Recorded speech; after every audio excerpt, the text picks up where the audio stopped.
Hello everyone, आज हम discuss करेंगे application of drones for structural health monitoring that survey that is called as SHM and under water survey. तो सबसे पहले हम जानते हैं कि स्ट्रक्चरल हेल्थ मॉनिटरिंग होता क्या है। नाम से ही पता चलता है कि स्ट्रक्चर का हेल्थ जानना है, मतलब उसकी स्टेबिलिटी एंड उसमें कुछ डैमेज या कोई क्रैक वगैरह तो नहीं है जो उसकी स्ट्रक्चरल इंटीग्रिटी को हार्म करता है।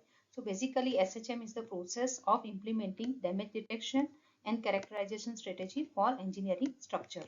तो नॉर्मली एसएचएम जो हमारे सिविल इंजीनियरिंग फील्ड में होता है, उसके अंदर हम प्रेडिक्ट करते हैं कि कितना डैमेज है और उसके अर्ली स्टेज में वो आइडेंटिफाई करते हैं with the help of advance sensing technology and automated data acquisition technique. And उसके बेस पे हम प्रेडिक्टिव एनालिसिस करते हैं जो हमें हेल्प करता है nature, standard and bearing capacity of structure against static and dynamic load. और ये हम ऑब्जर्वेशन एंड एनालिसिस के थ्रू करते हैं। एंड पीरियोडिकली सैंपल वगैरह लेना होता है, कंटिन्यूसली हम उसको मॉनिटरिंग करते हैं। जो भी मटेरियल यूज हुआ है और उसकी प्रॉपर्टीज को हम चेक करते हैं और इसके बेस पे ये स्ट्रक्चर कितना और आगे चल सकता है उन सब का प्रेडिक्शन करते हैं। So basically structural health monitoring is related to its probable life which we can predict based on its existing health of the structure. So major objective क्या है, परफॉर्मेंस एनहांसमेंट करना है। जो भी हमारा एग्जिस्टिंग स्ट्रक्चर है, अगर उसमें कोई डिफेक्ट आता है तो हम उसको एडवांस में ट्रैक करके उसका परफॉर्मेंस एनहांस कर सकते हैं। स्ट्रक्चर का मॉनिटरिंग कर सकते हैं which are affected by the external forces. Then feedback loop to improve the future design based on experience. हमारे जो एक्सपीरियंस है उसके बेस पे जो भी हम फ्यूचर डिजाइन कर रहे हैं उसमें वो डिफेक्ट ना रह जाए उसका हम ट्राई करते हैं। Assessment of post earthquake structural integrity. अगर अर्थक्वेक आता है उसके बाद जो भी इंटीग्रिटी या स्ट्रक्चरल डैमेज हुआ है उसको हम ट्रैक करके उसका एसेस कर सकते हैं। Decline in construction and growth in maintenance need. So ये भी एक मेजर एप्लीकेशन है। And to move towards performance based design philosophy. हमारी जो भी डिजाइन बेस्ड जो भी डिजाइन करते हैं वो परफॉर्मेंस बेस्ड होनी चाहिए। So this are the major objectives of structural health monitoring. So why it is needed, because जो भी डिटोरेट हो रहा है स्ट्रक्चर उसकी वजह से हमको स्ट्रक्चरल सिस्टम का आइडेंटिफिकेशन करना बहुत ही ज़्यादा ज़रूरी है। तो डैमेजेस किसकी वजह से होते हैं, एक तो मिसमैनेजमेंट होता है साइट पे, क्वालिटी कंट्रोल प्रॉपर नहीं होता है, कोई डिजास्टर आ गया टेम्परेचर वेरिएशंस की वजह से, then damages due to crack, segregation, unequal settlement. These are the reasons why the damages takes place in the structure. So हमको करना है एसएचएम, तो हम दो तरीके से कर सकते हैं, visual inspection and non destructive evaluation. तो विजुअल में तो पूरा एक्सपीरियंस स्टाफ चाहिए जो उसको विजुअली इंस्पेक्ट करेंगे। तो ये normally subjective and non quantitative होता है। तो पूरा जो भी इंसान वो कर रहा है उसी के ऊपर डिपेंडेंट है उसका एक्सपीरियंस क्या है और कैसे कर रहे हैं। दूसरा नॉन डिस्ट्रक्टिव इवोल्यूशन भी कर सकते हैं, उसमें बहुत सारी टेक्नोलॉजीज डिफरेंट पर्पज के लिए यूज होती है। उसमें हाई डिग्री ऑफ एक्सपर्टीज चाहिए, देन उसमें इक्विपमेंट्स चाहिए, टाइम कंज्यूमिंग है, कॉस्टली है, प्रायर नॉलेज चाहिए पोटेंशियली डैमेज रीजन का। And works only in the accessible region, जहाँ पे हम पहुंच सकते हैं वहीं पे हमारे इक्विपमेंट ले जाके हम उसको चेक कर सकते हैं। देन इंटरप्शन भी होता है, डाउन टाइम, मतलब अगर इक्विपमेंट पड़ा रहता है तो कोई यूज नहीं होता है, लेबर इंटेंसिव भी है और रिस्की भी है। तो it is these are some techniques which are used in non-destructive evolution. So steps of structural health monitoring की बात करें तो सबसे पहले तो डिटर्मिनेशन ऑफ डैमेज एक्सिस्टेंस, कितना डैमेज हुआ है वो जानना है।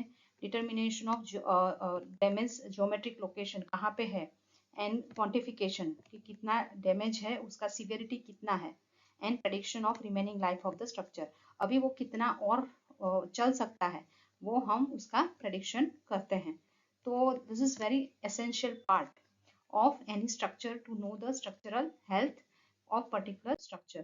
So these are some of the techniques in this is visual experience, visual inspection। जो experienced person होते हैं वो जाके check करते हैं and they can predict कि भाई अभी और कितना life हो सकता है। Then NDT, that is non-destructive testing methods are also used. So visual inspection तो है ही, then this penetration test, then magnetic particle testing, radiography test. So here different equipments are used, then eddy current method, ultrasonic tester, then thermal infrared tester, acoustic emission test. So these are some techniques used in the field. But हम जब drone की बात करते हैं तो how we can utilize this? So structural assessment, कोई भी infrastructure component है जैसे ब्रिजेस है, रेल रोड ट्रैक है, and it is very essential and crucial for the safe operation, क्योंकि अगर उसका हमने रेगुलर मेंटेनेंस एंड चेकिंग नहीं किया तो बहुत सारे लोगों की लाइफ जा सकती है। बट जो हम कन्वेंशनल ये जो मेथड यूज कर सकते हैं करते हैं एनडीटी या फिर एक्सपीरियंस्ड पर्सन विजुअल एक्सपीरियंस के बेस पे बहुत ही ज़्यादा एक्सपेंसिव है, कैपिटल इंटेंसिव है, टाइम कंज्यूमिंग है, एंड लार्ज प्रोजेक्ट या लार्ज स्ट्रक्चर के लिए बहुत ही ज़्यादा सिस्टमेटिक एंड पीरियोडिक इंस्पेक्शन चाहिए। सो लार्ज स्पैन का ब्रिज है, हेरिटेज मॉन्यूमेंट है, स्ट्रक्चर्स है, एलिवेटेड बिल्डिंग है, हाई राइज बिल्डिंग है, नेशनल इंपॉर्टेंस का कोई बिल्डिंग है, तो ट्रेडिशनल मेथड इतना इफेक्टिव भी नहीं होता है और रैपिडली भी हम उसको फील्ड मॉनिटरिंग के लिए जा नहीं सकते हैं, क्योंकि बहुत ही ज़्यादा फ्रिक्वेंट वो चाहिए हमारा interaction. So over the last decades non contact measurement techniques बहुत ही ज़्यादा डेवलप हुई है, एंड रिमोट इवोल्यूशन मीन्स वहाँ नहीं जाके भी हम उसका इवोल्यूशन कर सकते हैं जो एक्यूरेट भी है और लेबर इंटेंसिव भी नहीं है। उसमें सबसे बड़ा जो एप्लीकेशन है वो ड्रोन का है, जिसमें डिजिटल इमेज कोरिलेशन, ये जो है डीआईसी, ये जो टेक्निक या जो है उसका हम यूज करते हैं। It is a very accurate method to measure the 2D and 3D shape and deformation fields in the structure. कोई भी डिफॉर्मेशन हुआ है तो उसको हम 2D 3D शेप में देख सकते हैं यूजिंग दिस डीआईसी। तो डीआईसी क्या है? DIC it makes the use of stationary stereo vision camera system है, and that is rapidly placed close to the inspected object.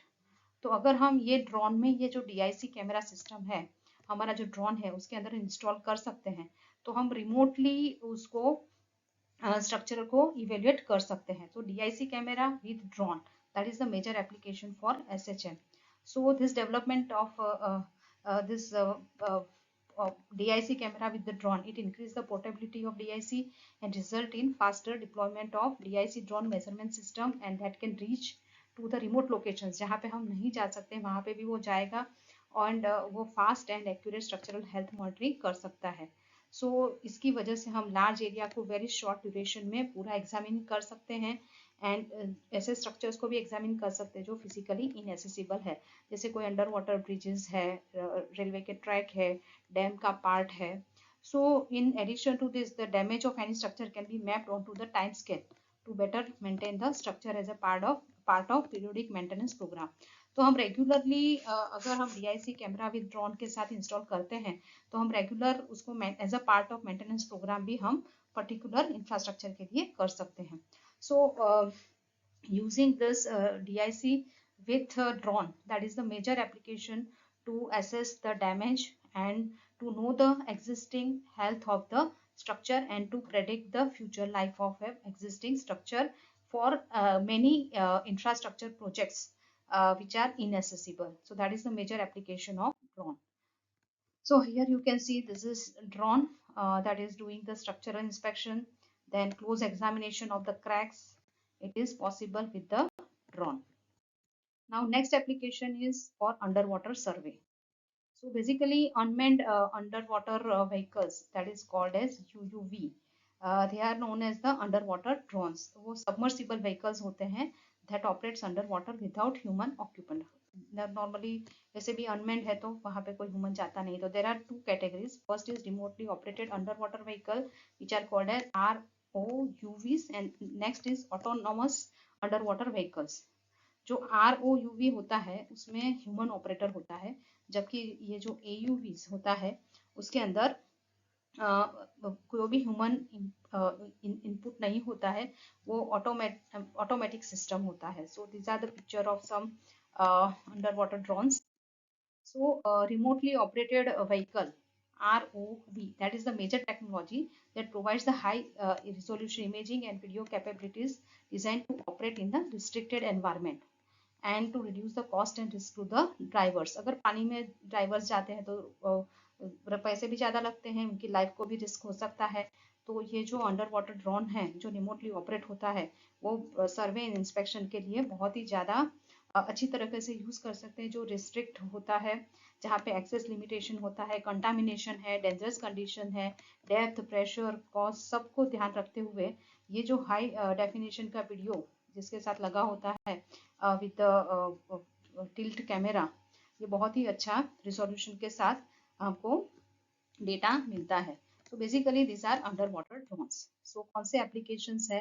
There are many applications of this ROV, remotely operated underwater vehicles for the underwater project. तो सबसे पहला है for the survey and asset inspection. सबसे पहला ये कि जो भी कोई अंडर वाटर स्ट्रक्चर है वो फिट फॉर यूज है कि नहीं, जैसे अंडर वाटर ब्रिजेस होते हैं, केसन्स होते हैं, पाइल फाउंडेशन, तो वो फिट है कि नहीं वो हम चेक कर सकते हैं। वो एक नॉन डिस्ट्रक्टिव टेस्टिंग के साथ वो जाता है and current status of asset condition हमको दिखाता है और उसका कितना लाइफ टाइम है। जैसे it's structural health monitoring kind of thing that can be done with the help of under water drone. Then deep diving surveys, जहाँ पे ऐसे स्ट्रक्चर्स होते हैं जो लोकेटेड विद इन डेप्थ्स, तो it is very difficult for the divers to go. वहाँ पे varying gas and oxygen mix होते हैं, वहाँ पे पहुँचना मुश्किल होता है। तो कॉम्प्लिकेटेड जॉब को सेफली करने के लिए हम remotely operated under water vehicles का यूज करते हैं। So these vehicles are fully equipped with testing and visual inspection mechanism and that can be operated by the specialized staff. तो वहाँ के वीडियो कैप्चर करते हैं, फोटोग्राफिक इमेज लेते हैं, फुटेज लेते हैं, उसको रियल टाइम में हम उसको एनालाइज एंड सेव करके हमारे जो भी सर्वे रिपोर्ट्स हैं वो सब बना के एग्जिस्टिंग जो भी सिचुएशन है वहाँ की वो हम सर्वे कर सकते हैं। मिलिट्री में भी इसका काफी यूज है। US navy they have begun the use of this in 1990s to detect the under water mines. तो under water mines from the safety purpose उसको डिसेबल करने के लिए उन्होंने इसका यूज किया था। ऑल्सो चाइनीज मिलिट्री ने भी उसका यूज किया था for the reconnaissance purpose, mean survey purpose, for collecting the different data, water temperature, salinity, turbidity, oxygen level, that can help to chart the optimal submarine route. Submarine route के लिए ये सब data collection करना बहुत जरूरी था। सो सभी army, UK, US, France, Russia सबको यूज कर रहे हैं this under water vehicles for the oceanic welfare to discover and terminate the under water mines. अगर अंडर वाटर माइंस कोई है तो उसको टर्मिनेट करने के लिए वो लोग यूज करते हैं। एंड उन्होंने ये फाइंड किया कि जो भी मैंड काउंटर पार्ट है उसे बहुत ही ज़्यादा सस्ता एंड ज़्यादा इफेक्टिव यूज होता है। Then deep sea exploration and research. So sea floor के अंदर जाके वाटर सैंपल कलेक्ट करना, माइक्रो प्लास्टिक्स कितने हैं उसका एक्सप्लोर करना, अंडर वाटर फ्लोरा फोना कितना है ये सब डिस्कवर करना, अंडर वाटर स्पीसीज कौन से है उसका डिस्कवरी करना, वहाँ के current temperature, ocean floor mapping, then hydrothermal vent detection, ये सभी जो है वो रिसर्च के लिए डीप बॉटम लेवल पे क्या क्या है ये सब का यूज करना, ये सब भी हम that is under water vehicle से कर सकते हैं। Then ecosystem rehabilitation, collect and transmit the water data. हर कोई वाटर डेटा, वाटर क्वालिटी, उसका वेटलैंड हेल्थ, ये सब हम फाइंड आउट कर सकते हैं। अगर हमें लगा कि इकोसिस्टम डाउन हो रहा है तो उसको रिजुनेट करने के लिए रिवर या कोई भी ओशन की वाइल्ड लाइफ को लोकल गवर्नमेंट जो है वो हेल्प कर सकते हैं कि पर्टिकुलर एस्चुरीज या रिवर या ओशन उसमें इकोसिस्टम अभी डाउन हो रहा है तो उसको कैसे हम एनहांस करें उसके लिए वो डिसीजन ले सकते हैं। Then variety of under water project के लिए भी वो यूज होता है, जैसे अंडर वाटर पाइपलाइंस होती है, टैंक्स होते हैं, वाल्स होते हैं, तो उसके लिए भी हम उसका इंस्पेक्शन कर सकते हैं। Then fire tank inspection for the confined spaces. Then ocean infrastructures है जो बहुत ही डेप्थ पे है, बेंथिक हैबिटेट मतलब नीचे के लेवल पे कौन से इकोसिस्टम्स है, शिप हल सर्वे, सो इसका जो भी शिप मूव करते हैं उनके सर्वे के लिए, पाइपलाइन शाफ्ट, डैम का wall, spillways, towers, pile foundation, caissons, sheet pile inspection, everything we can do with the help of this remotely operated underwater vehicle. Also we can use it for grab sampling and underwater GPS का install करके everything that we want to observe we can observe with the help of our underwater vehicles, and we can utilize all this data to find out the existing situation, and if we want to improve the situation we can do the analysis and we can propose the probable improvement in the structures as well as the species underwater. So there are certain concern about this underwater drone application, वो है communication. Communication between pilot and unmanned vehicle is very crucial, क्योंकि होता क्या है कि हमारा जो normal जो कैमरा होता है उसके अंदर जो होता है वो इलेक्ट्रोमैग्नेटिक वेव्स होते हैं, जबकि अंडर वाटर होते हैं उसके ये that utilise the acoustics wave. So जब कम्युनिकेशन होता है तो एकॉस्टिक वेव ट्रांसमिशन होता है, वो थोड़ा डिले होता है 1 to 2 सेकेंड्स। उसकी वजह से क्या होता है, वो थोड़ा स्लोली मैसेज पास ऑन होता है, एंड उसकी वजह से थोड़ा कम्युनिकेशन में प्रॉब्लम हो सकता है। Other environmental condition also hinder the communication, जैसे reflection, refraction, absorbing of signal. So these underwater phenomena overall scatter and degrade the signal and making UUV communication system fairly delayed when compared to other communication source. So delayed in communication, that is the major concern when we are using this underwater drones for the various application. Otherwise, you can utilize it very effectively. So for this, I have taken this as reference, and I hope that कि आपको ये lecture अच्छा लगा हो, आपको useful हुआ तो please like करें, share with other students also, comment भी कर सकते हैं, subscribe my channel if you haven't. Thank you.